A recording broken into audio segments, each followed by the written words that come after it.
Welcome to Beyond the Main podcast. We're here at JSerra. We are more than just a school.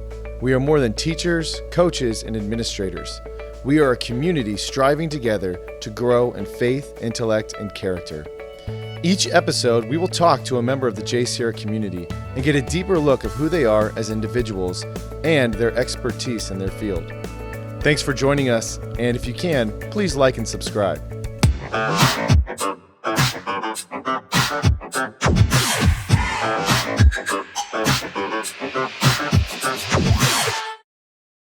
All right, everybody, welcome back to Beyond the Main. I have here with me of the class of 2012, the quarterback for JSerra, Jake Hall. Been a long time. Good to be back. Great to have you. All right, Jake. So not only are you like 6'5"? 6'5" and 3/4. 6'5". But I round down, so Okay. so everybody knows that I'm being honest about my height. So Right. Yeah. No, that's good. Athlete, quarterback, golfer. Were you doing anything else? Basketball? Played basketball freshman year, football 4 years, and just basically an athlete. I love it. Yeah. Good. Yeah, well, you look like it. And you also look like a character that played Batman, too. So You're being nice. All right, Jake. So let's get right at it. You graduate in 2012. You throw the cap in the air. What does life look like for you after that day, after graduation? So my senior year, I was being recruited for quarterback in college, and it was a tough decision. I had a couple different options. I ended up going with UCLA because I have a lot of family history at that school, wanted to stay local. And so I started football the summer of, I guess that would have been 2012, for the 2012-2013 football season.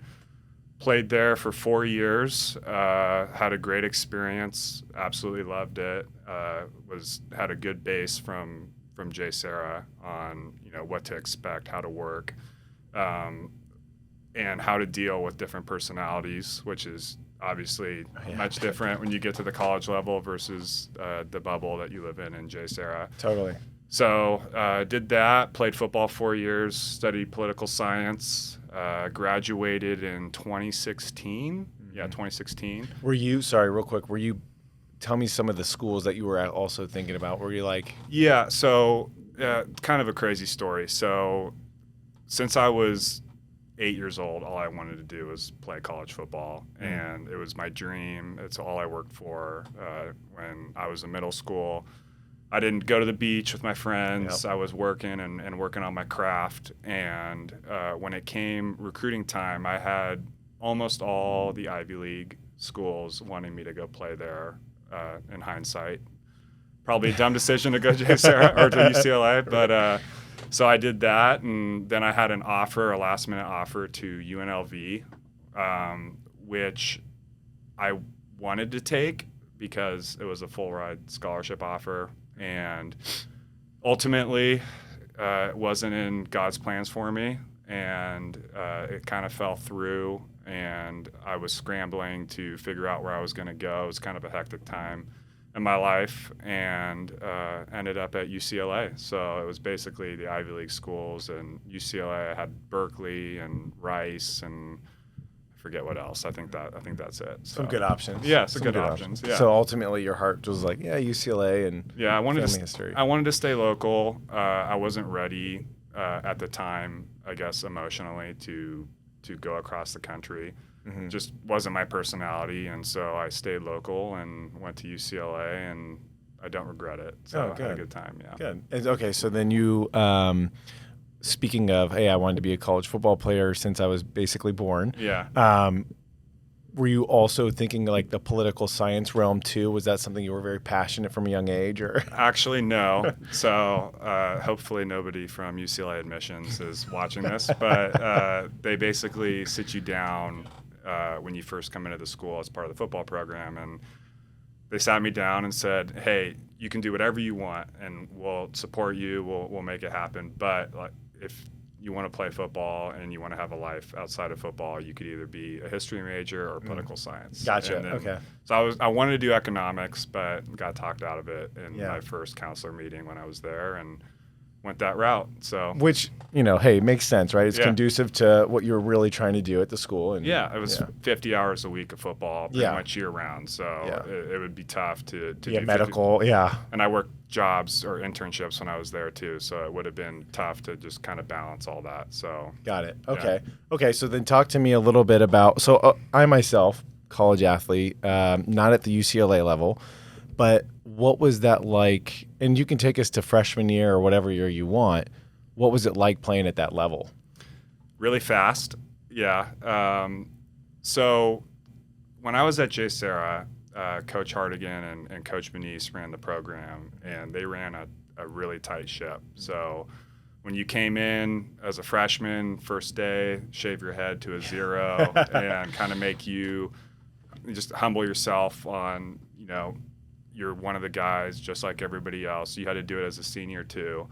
The workouts and the schedule was pretty gnarly. 5 a.m. even in high school every single day for weightlifting before school, then film during lunch, football practice, or 7-on-7 after school. And so I had a good base and a good understanding of what it takes to improve yourself, because it's all slight improvements. It's all 1% every single day. So when you get to the college level, it's not as structured. It is structured, but not in the same way. You're not micromanaged like you are in high school. Yeah. So if you don't want to work, you can kind of get away with not working. Mm-hmm. You still got weight training obligations. You still have speed training obligations. You still have film and football, but it's not as micromanaged. So it was a good base and a good launching point for me to understand what it takes to play at that level. So the adjustment wasn't as big as I thought it was going to be. In fact, the weight training and the practices were probably easier in college, but the film study was a lot more intensive. Yeah.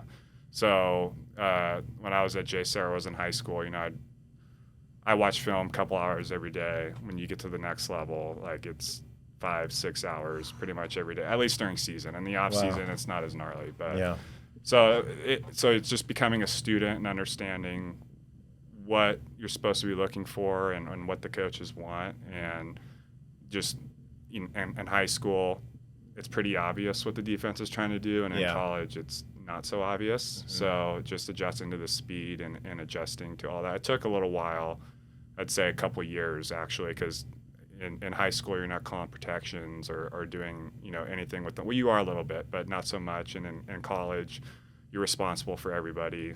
Run, pass, doesn't matter. Yeah. So just understanding that side of things was an adjustment versus pass game and defense coverages kind of got a good base when I was here at JSerra. So that was an adjustment for sure. Oh, nice. Mm-hmm. Yeah, it's funny you said that actually. Again, I went to Orange Coast College, community college. Mm-hmm. But even then, the speed, it's funny that you said that. It was like everybody in high school is at different levels, but when you get to college, everybody's fast. Everybody's about at your level. So the slowest guy on the defense, and I'm talking like defensive lineman, was probably, I'm not going to say faster than the fastest guy on the defense in high school, but close to. Yeah. Okay, so like they're all in the fours pretty much. Yeah, everybody's in the fours and they're 300 pounds and they're trying to kill you. So exactly. It was definitely fun, and I enjoyed every moment when I was in college. So. Mm-hmm. Oh, I love it. Okay, so you were talking about political science. You were a major in political science. You talked about your football career there. What else did you get involved in at UCLA? You mentioned some internships. Yeah, so originally I thought I wanted to be in the entertainment space. So I interned my freshman year at Spin Media in the marketing department, just trying to get my feet wet. Mm-hmm. Like journalism? Or Yeah. I was mostly doing, just marketing material, marketing decks, helping, marketing managers on what they needed to produce. So it's a magazine. They were just starting the website at the time. Which I use a little bit actually now in what I do, which we'll get to. Mm-hmm. But then I went and I worked for Fox Sports 1 as a production intern. Oh, nice. So I worked on their equivalent of Sports Center. So I was basically getting paid to watch sports for 5 hours a day and like make clips and cut and produce a segment that would go on air. So I did that for a while, about a year, probably my sophomore year. my junior year and part of my senior year, I worked for CBS producers. So I worked on a couple different TV shows, main one being Young and Hungry, which I don't know if anybody out there has seen that or not. Yeah, so I worked on that and worked for them, and that was a great experience. And realized that Hollywood and the entertainment industry wasn't meant for me. Just not where I saw my calling.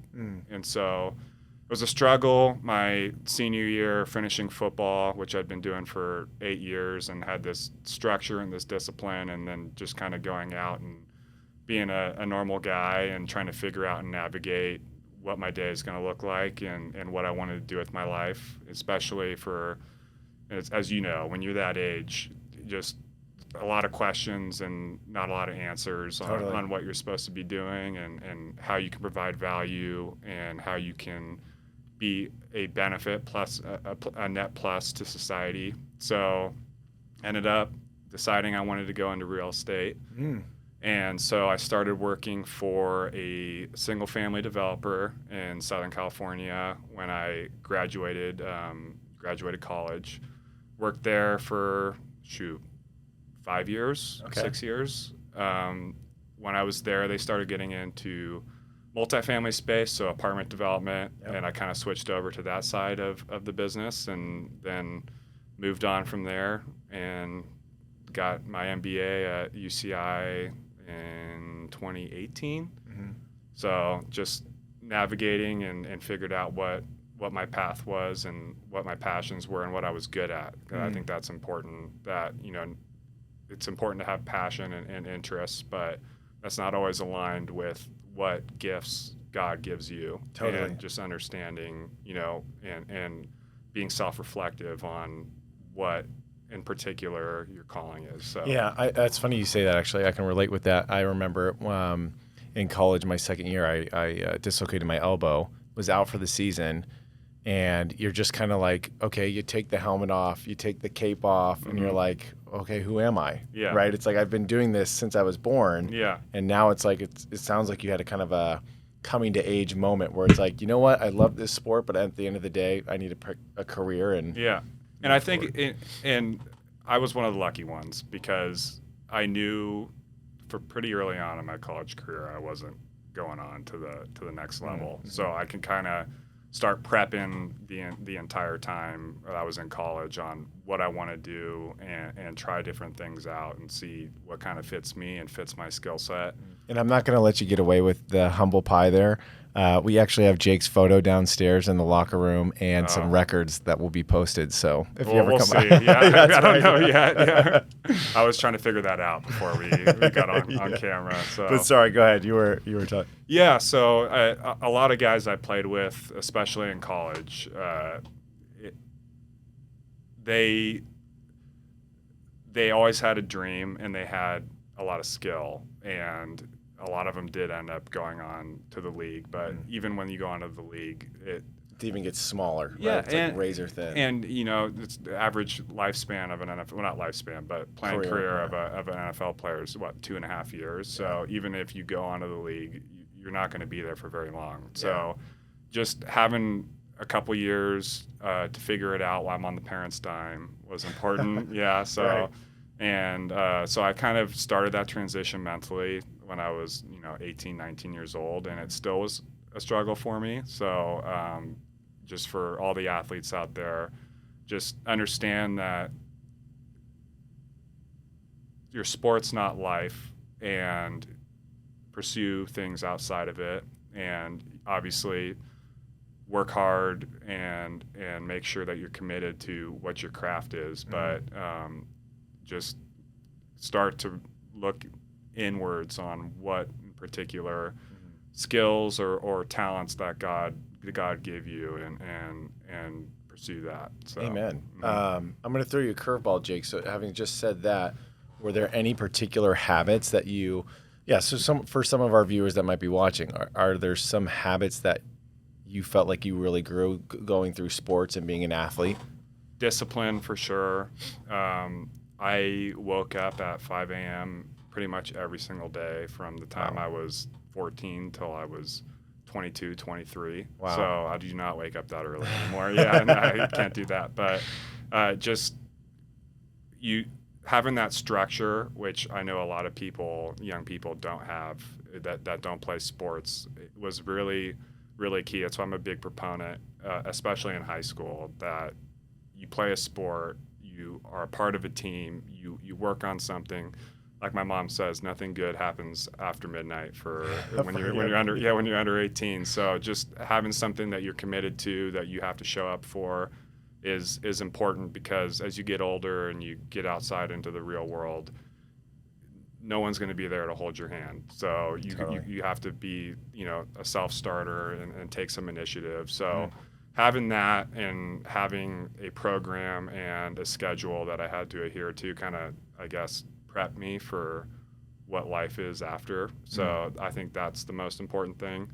Another thing I would say, which I think is very important for young people, a strong body is a strong mind. So just making sure that you're working out, staying in shape, is going to be really good for your mental health. Yeah, get a routine going. Totally. And I feel like, especially in today's world, that a lot of people don't move their body or lube up the joints, as people say. Yeah. And I mean, I've been in that point in my life when I stopped playing football at UCLA, and I took like a year off of working out, and that was honestly probably the weakest mental point that I was in my life. So I think that's important, and having that understanding of what it feels like to move your body and stay strong is important. So I think those are the two main items that I would say, especially for like post athletes who are just conditioned and wired for all of that. Right? Yeah, 100%. But for anybody, you're right. Like it doesn't matter what you do, even if it's something minor. I think it's important that you have the discipline. You can prove to yourself, as people say, self-love, right? Yeah. That you can prove to yourself that you can do it. It clears your mind, and it helps you throughout the day. So I would definitely say those two items are big lessons that I took from being an athlete. So awesome. All right, so let's go down memory lane. We talked about what you're doing today, but what was Jake Hall like in high school, which was a different time. 2012, we're now in 23, and JSerra, as you mentioned before we hopped on, looks a little bit different. A lot different. Yeah. Tell us a little bit about, you can start as early as freshman year, but like what you were involved in, what you liked doing. So I was a pretty quiet kid when I got to high school. I'd obviously played football before and been a part of a team, but didn't really allow, or I guess want, my personality to shine. So I kind of was just kind of in my own shell when I got to JSerra. Can I also, sorry to interrupt, what, having the school been, 23, so that's, pretty young still, what drew you to JSerra? What made you say, yeah, I'm going to go to JSerra? So I know you had Hannah on the podcast, episode 1. Right. Yeah. So her older brother, Noah, who's a year older than me, came here. I was looking for somewhere to go play football. Yep. And it was between Mater Dei and JSerra. Of course. And I decided to go with the young upstart school and, get more playing time and start, putting some film together at a younger age. So that drew me down here. I came and shadowed here at JSerra, and I absolutely loved it. So, that was the ultimate decision maker. Got family in the area, and, the Ortiz family, who's my cousins, that all came here. And my specifically Noah, though. Hannah had nothing to do with it. Yeah, she was like 4 at the time. So, yeah.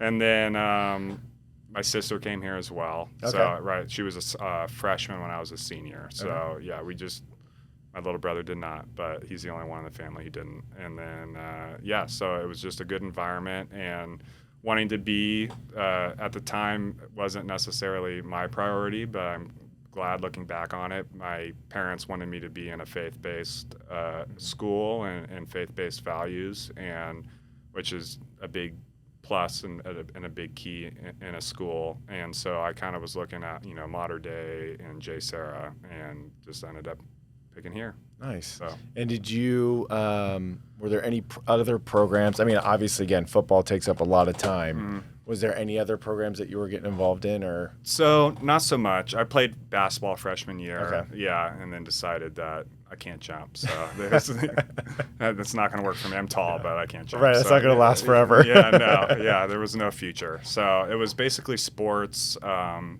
then I did Kairos my senior year, which was really cool. Okay. But other than that, not so much. Actually, I did some recruiting at the local Catholic schools. Nice. So I'd get out of class and go on some recruiting trips and try to, pitch the school to prospective students. So I did that as well. Good to know that we were still doing that back then. That's great. Yeah, assuming that practice is the same now. Yeah. Yeah, right.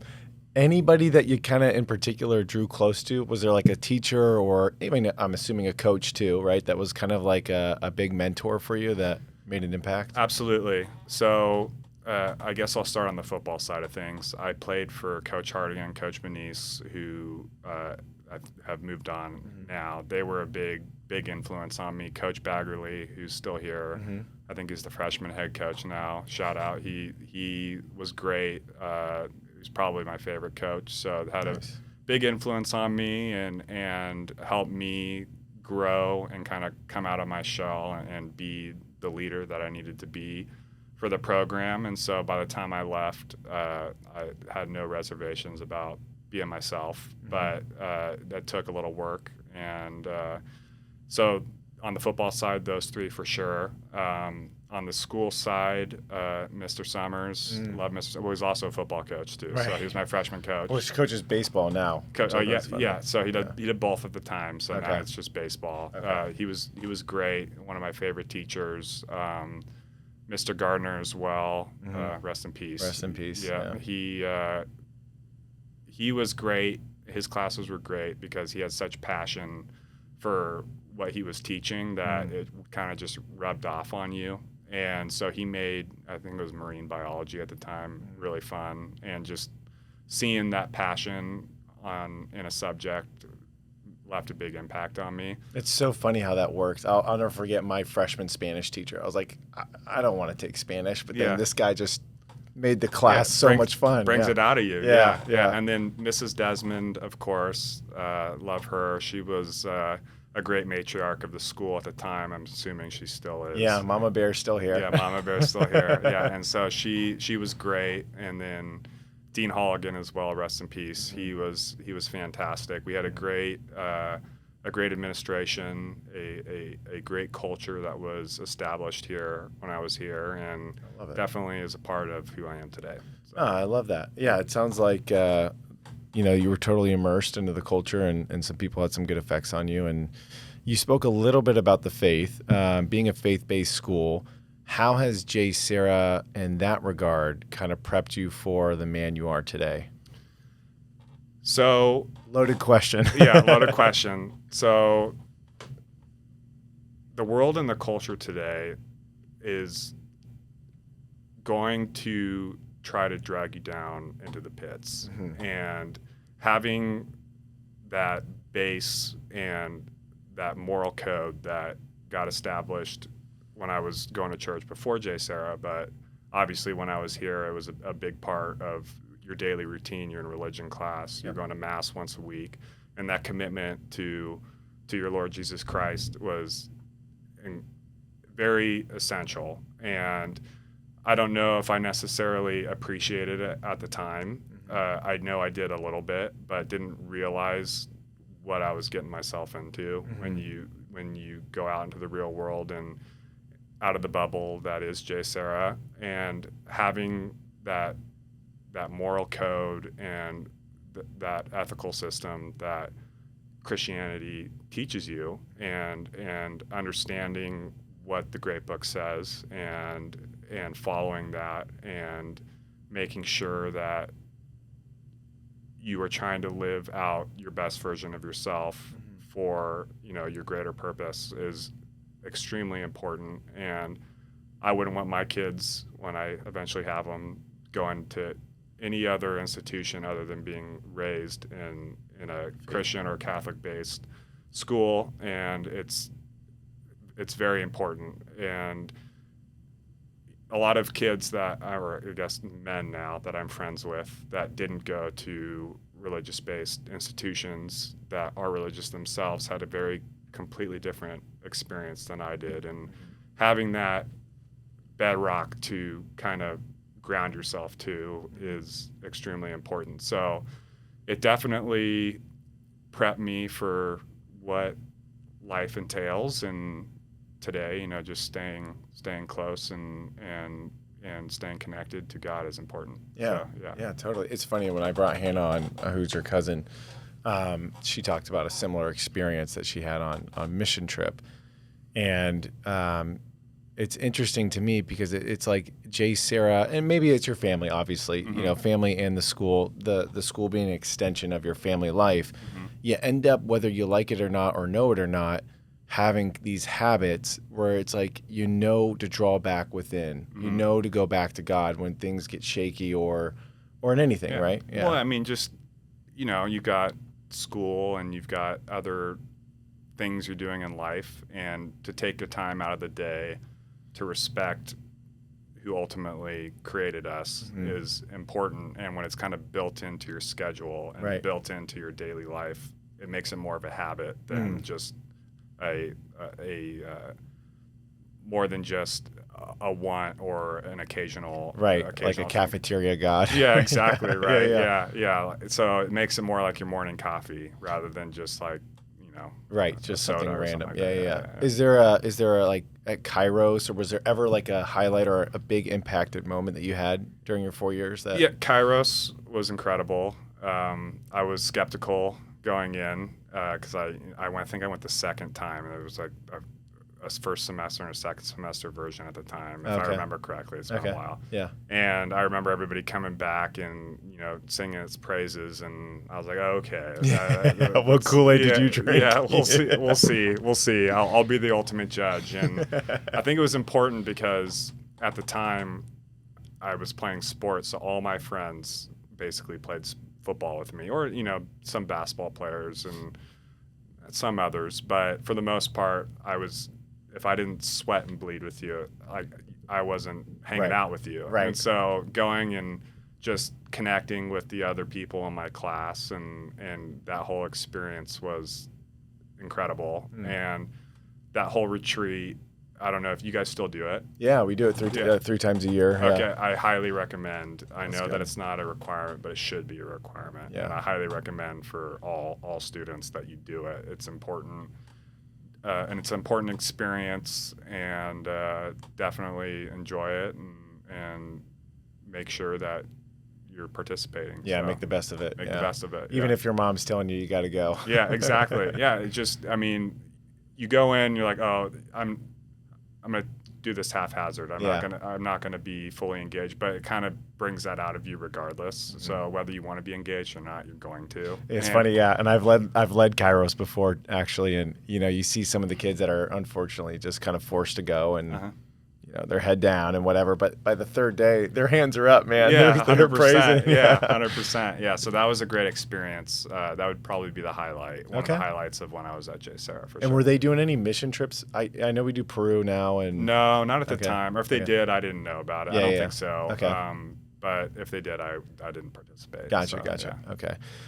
Okay. Well, I got one more question for you, Jake. Now that you've lived high school, college, and a little bit of your career now, any advice for students that are here at the school that you could give them, you know, hindsight here that you've learned that you're like, hey, man, I would definitely do this, or here's my, you know, the whole senior class is sitting in front of you right now. What are you going to tell them, you know?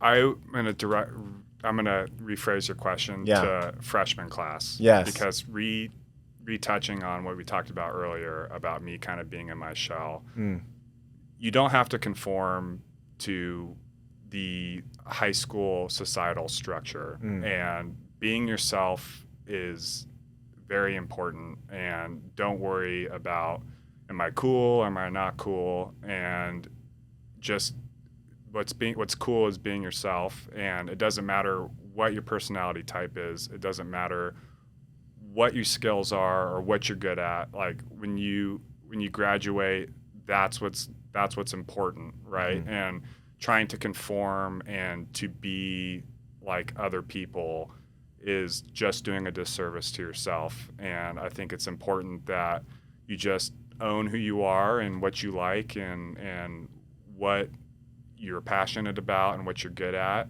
and just roll with it and be yourself. Don't be afraid to speak up. Don't be afraid to let your voice be heard, and to I would say that live out what you're passionate about. Well, just be yourself, right? Yeah. Like, because I remember when I was in high school, you know, you're worried about what other people are going to think about you, and to be honest, no one really thinks about you, like whoever you are, right? So why do you care, right? Yeah. So just, you know, live your life and do what makes you happy, and obviously, you know, stay connected to God. I think it's important as you move out into the real world that you maintain your faith, and that would be the main piece of advice I would give people, because you know how high school is. Oh, right? Man. That was really well said. It is just, everybody is filled with insecurities, right? Yeah. And we all just, and you said it really well. It was just like, okay, you just want to kind of conform to somebody. And it's like, no, actually, freedom, happiness is going to be you being fully yourself. Yeah. And some of the coolest people I went to high school with are quirky. Yeah. I mean, and that's just who they are. And they weren't necessarily at the time what you would consider like cool or popular, right? But they're cool and popular now, because that's how life works, right? I mean, nothing in high school actually really matters when you get out into the real world, and just being who you are and what you're passionate about, and the cool different ideas that you have, and thoughts and moral codes that you have, or I guess ways you live your life, or what make you stand out and be cool, and that's cool. Like being able to stand out is cool, not being one of a million different cookie cutter people. So I think that would be the biggest piece of advice. Jake, thanks so much for joining us today. Folks, Jake Hall, class of 2012. Tune in next time for our next alumni guest, who is TBD, by the way. Thank you. Somos Leones.